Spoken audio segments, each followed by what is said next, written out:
So basic page ফরম্যাটটা যখন হয়ে গেছে, এরপর আমরা কাজের দিকে আগাতে পারবো। এখানে একটা জিনিস সবসময় মনে রাখতে হবে, সেটা হচ্ছে আমরা যখন কোনো লোগো চুজ করি তখন লোগোটার যে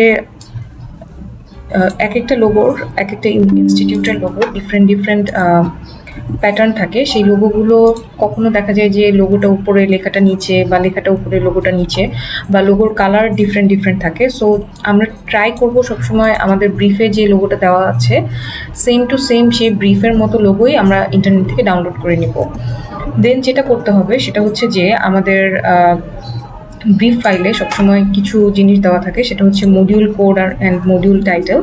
সো আমরা মডিউল কোড অ্যান্ড মডিউল টাইটেলের যে কাজগুলো, সেই লেখাটাকে আমরা কপি করব এবং আমরা একদম ফাইলের প্রথমেই এই জিনিসগুলোকে সেট আপ করে নিব। এই বেসিক সেট আপগুলো শুরুতেই করা হয়ে গেলে এরপর কাজটা করা অনেক ইজি হয়। এবার আমি যে জিনিসটা দেখাতে চাচ্ছি সেটা হচ্ছে যে মডিউল টাইটেল অ্যাড করার পরে পরবর্তী পেজে যাওয়ার জন্য আমরা সবসময় যেটা করি সেটা হচ্ছে এন্টার প্রেস করে করে নিচে যেতে থাকি, বা হচ্ছে এক একটা করে লাইন ব্রেক দিতে থাকি।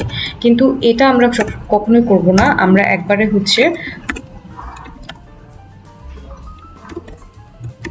কন্ট্রোল এবং এন্টার এটা একবারে প্রেস করব। কন্ট্রোল আর এন্টার যদি আমরা একবারে প্রেস করি তাহলে যেটা হবে সেটা হচ্ছে যে আমাদের পেজ ব্রেক হয়ে যাবে। পেজ ব্রেক হয়ে গেলে যখন আমরা পেজের সেট আপটা চেঞ্জ করব তখন, বা একটা পেজ থেকে আরেকটা পেজে যখন আমরা স্পেস নিব, তখন এই স্পেসের যে সেট আপগুলো আছে এই সেট আপগুলো চেঞ্জ হয়ে যাবে না, পেজের সেট আপটা একই রকম থাকবে।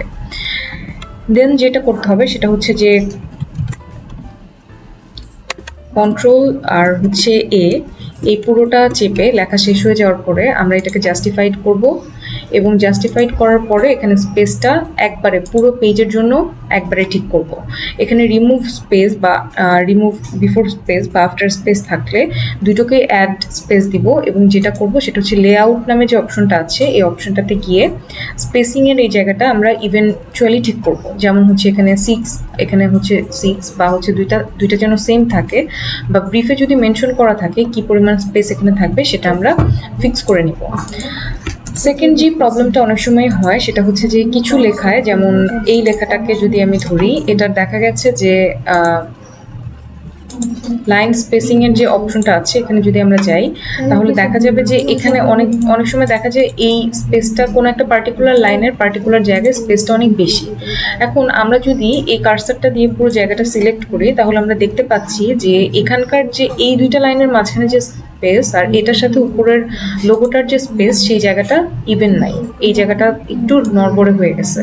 সো আমরা যদি কোনো লাইনের স্পেস ম্যানুয়ালি ফিক্স করতে হয় তাহলে আমরা এই যে জাস্টিফাইড, বা যেখান থেকে জাস্টিফাইডের পাশে যে অপশনটা আছে এখান থেকে আমরা যাব লাইন স্পেসিং অপশনস। এই অপশনসে যেয়ে আমরা বিফোর স্পেস এবং আফটার স্পেসের এই সিস্টেমগুলো ঠিক করে ফেলবো।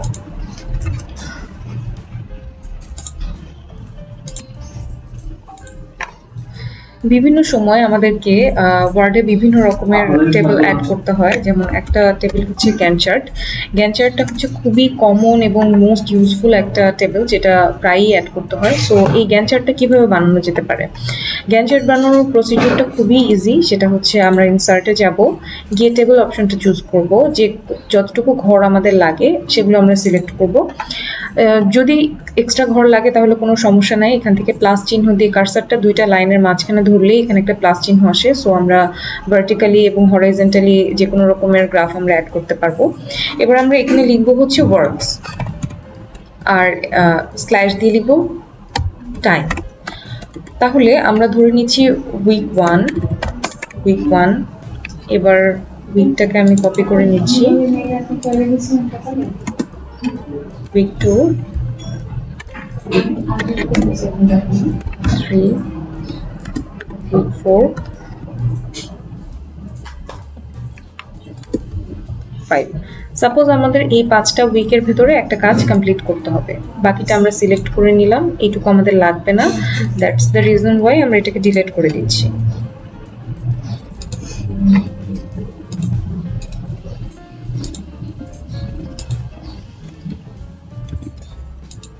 আচ্ছা, এই রোগুলোকে আমরা ডিলিট করে দিতে চাচ্ছি, বা এই রোগুলো আমাদের সাপোজ লাগবে না। আচ্ছা, পুরোটাই নেই। 6, 7,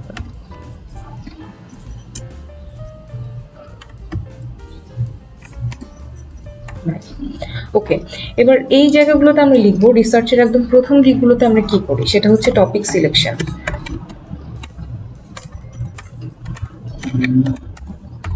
টপিক সিলেকশন, দেন যেটা করি সেটা হচ্ছে এইম ঠিক করি, অবজেক্টিভ ঠিক করি, তারপর হচ্ছে আমরা লিটারেচার রিভিউ করি।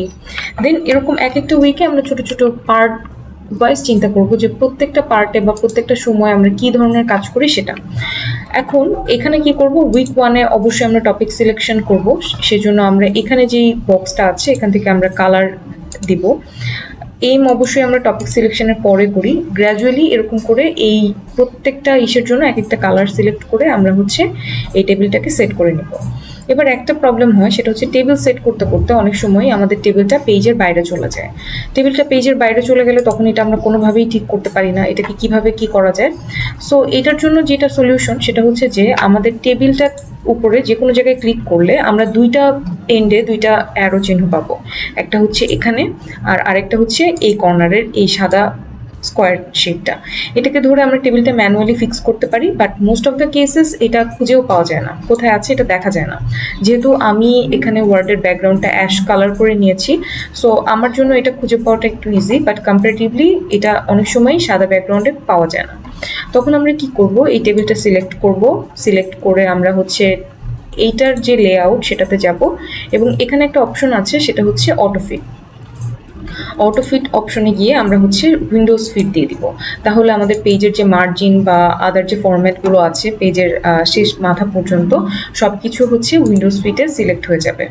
এবার এই পেজ এটাকে টানাটানি করে সাপোজ আমি নিচের দিকে নিয়ে আসলাম, নিচের দিকে নিয়ে আসি বা যেখানেই রাখি না কেন জাস্ট একটা ক্লিক করে লেআউটে গিয়ে যদি আমরা উইন্ডোজ অটোফিটে দিই তাহলে এটা অটোমেটিক্যালি সিলেক্টেড হয়ে যাবে।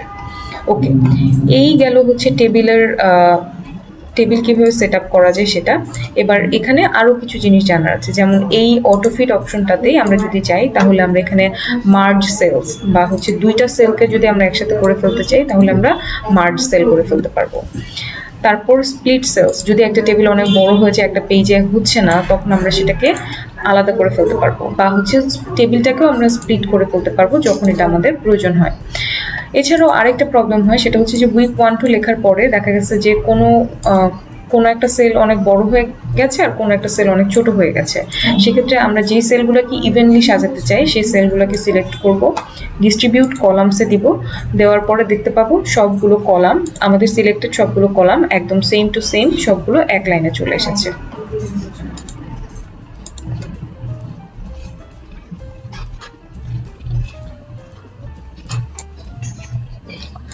এখানে আরেকটা ইস্যু আছে সেটা হচ্ছে যে যখন আমরা লেখাগুলো লিখতে থাকি অনেক সময় হেডিং 1, হেডিং 2,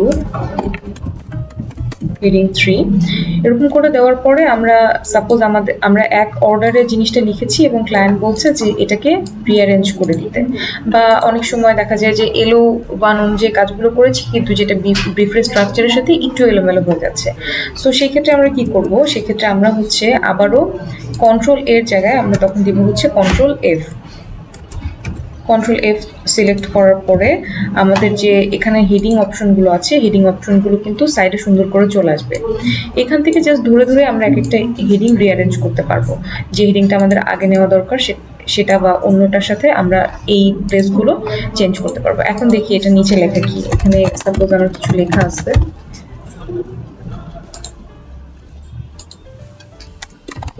লেখা আছে। সো আমরা যখন হেডিং 1টা ধরে নিচের দিকে ড্র্যাগ করছি তখন কিন্তু লেখাটা সহই নিচে চলে আসছে। সো এইভাবে খুব ইজিলি আমরা আমাদের ওয়ার্ডের কাজগুলোকে সুন্দর মতো সাজাতে পারবো।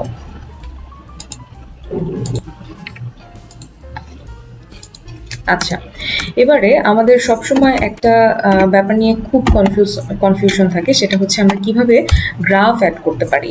অনেক সময় আমাদেরকে লেখায় বলে রিলেভেন্ট গ্রাফ বা রিলেভেন্ট চার্ট অ্যাড করতে, যেই জিনিসগুলো অ্যাড করা আমাদের কাছে খুবই ডিফিকাল্ট মনে হয়, বাট অ্যাকচুয়ালি এক্সেল ইউজ না করে বা গুগল থেকে ডাউনলোড না করে আমরা খুব ইজিলি ওয়ার্ডেই এই গ্রাফগুলোকে অ্যাড করতে পারি। যেমন আমরা যদি হচ্ছে ইনসার্টে যাই, ইনসার্টে যাওয়ার পরে এখানে একটা অপশন আছে সেটা হচ্ছে চার্টস। যদি চার্ট অ্যাড করি এখানে ডিফারেন্ট টাইপের চার্ট আছে। আমি একটা একটা বার চার্ট নিচ্ছি।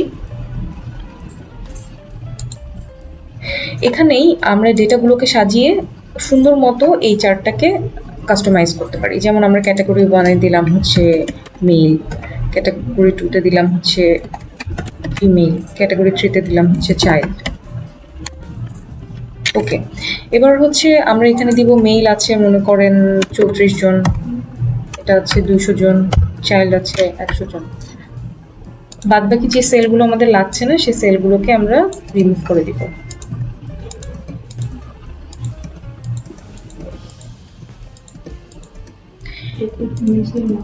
এভাবে খুব সহজেই আমরা যে কোনো চার্ট বা যে কোনো রিলেভেন্ট ডেটা শো করতে পারি। শুধু এটাই না, এখানে ইনসার্টে গেলে আমরা যদি চার্টে যাই তাহলে আমরা দেখতে পাবো এখানে অনেক রকমের গ্রাফের আইডিয়া দেওয়া আছে। অনেক সময় আমাদের পাই চার্ট দরকার হয়, অনেক সময় লাইন ডায়াগ্রাম দরকার হয়। সো এই জিনিসগুলো এক্সেল ব্যবহার না করে খুব সহজেই আমরা এই জায়গা থেকে অ্যাড করে ফেলতে পারি। এই জিনিসটা আমাদের কখন কাজে লাগে? যখন আমরা ডিজার্টেশনের আমরা ডেটা অ্যানালাইসিসের পোর্শনটা করি, তখন সবসময় আমাদের ডেটা অ্যানালাইসিস পোর্শনের জন্য এক্সেল ফাইলের দরকার হয় না। তখন আমরা খুব ইজিলি শুধুমাত্র ওয়ার্ড ইউজ করে এই জিনিসটাকে ফিক্স করে ফেলতে পারবো।